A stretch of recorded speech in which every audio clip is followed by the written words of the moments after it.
In this presentation, I will be discussing why institutional capacity is important. When thinking about key issues surrounding transition for deaf youth, it may appear that deaf youth exhibit many areas of weakness. We see many common quotes about deaf individuals, as shown here.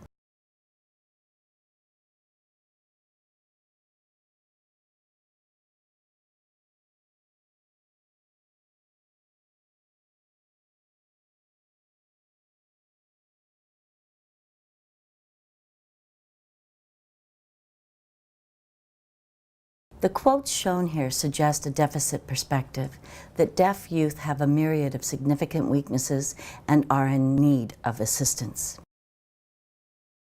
Yet, this perspective neglects to recognize the systematic barriers that may exist for deaf youth.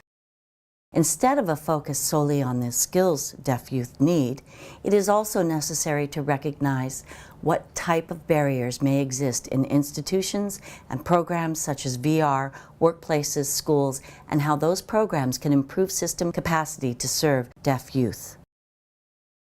For example, it is often said that deaf youth exhibit low literacy skills that are a significant obstacle towards their future achievement. Yet research shows that deaf young adults with higher English skills did not learn more in the college classroom when compared with deaf youth with lower English skills. We're not more likely to graduate from post-secondary institutions. Deaf youth with higher English skills were not any more likely to be satisfied with their jobs or to advance in their careers. This is not to say that English skills are not important, but to emphasize that the academic skills that deaf students bring to their classrooms and workplaces can only go so far. Programs and institutions themselves need to be prepared to serve deaf students. Individual readiness and institutional readiness should be seen as overlapping continuums.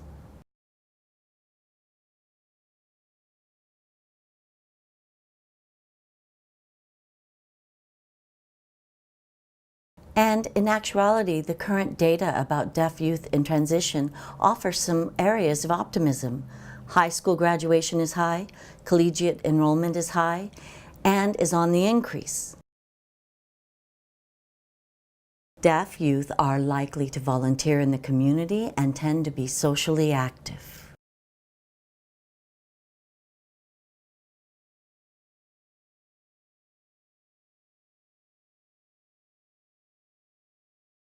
Despite these optimistic findings, long-term outcomes in terms of future achievement for deaf adults are not as promising. College completion is still low. Deaf adults who enter the workforce continue to be underemployed and underpaid. There has been research about individual factors that contribute to deaf students' preparedness for transition to post-secondary settings, work education, independent living. There is research about individual skills, but there isn't sufficient research about what institutional factors are important contributors to the future success of deaf individuals. We hope to bring more attention to this key issue, that of institutional readiness, institutional capacity. Are programs and institutions designed in a way that allows deaf individuals to achieve? Is the environment one in which a deaf person feels able to utilize their skills, feels confident and engaged? First and foremost, it is difficult to measure institutional capacity and how program factors may contribute to student success. Most institutions do not track outcomes specifically for students who are deaf, apart from the general population, or track deaf students' progress over extended periods of time beyond program completion. It is even more challenging to try and tease out the specific program level factors that may impact a student's achievement. However, some areas have emerged in the literature as key components of institutional capacity. I will discuss two areas today: climate and accommodations.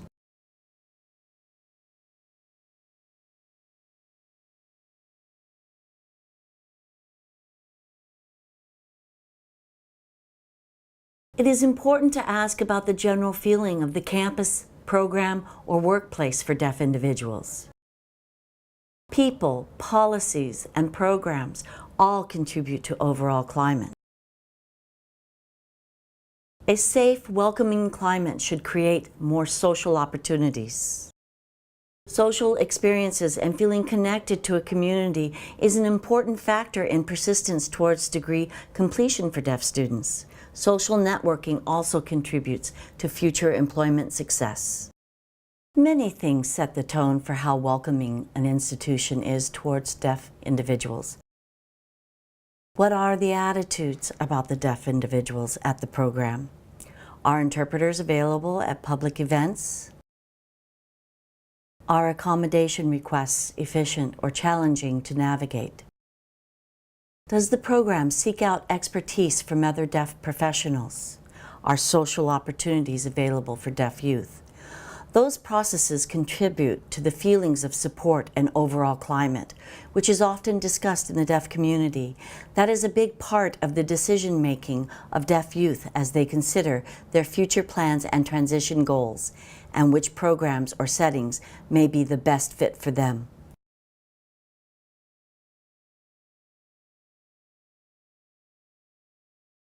Under ADA, institutions are required to provide accommodations for deaf individuals to have equal access, but exactly how this happens is relatively unknown.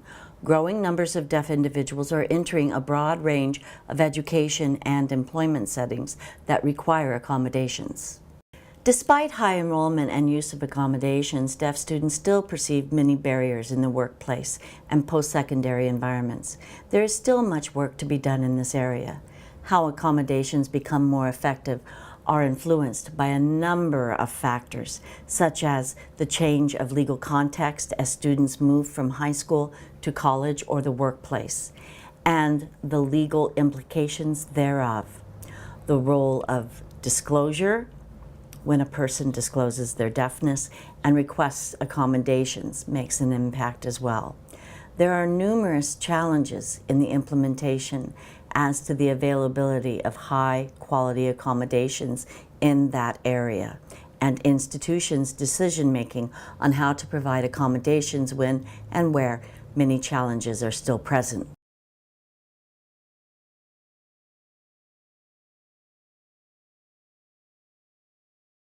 To conclude, college and career readiness is dependent on an understanding that both the individual and institution be ready.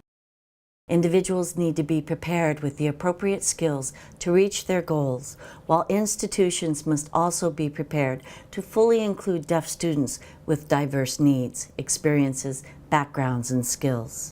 While deaf youth are navigating their transition, figuring out how to improve and utilize their skills, they are simultaneously required to navigate environments that may not be prepared to meet their needs.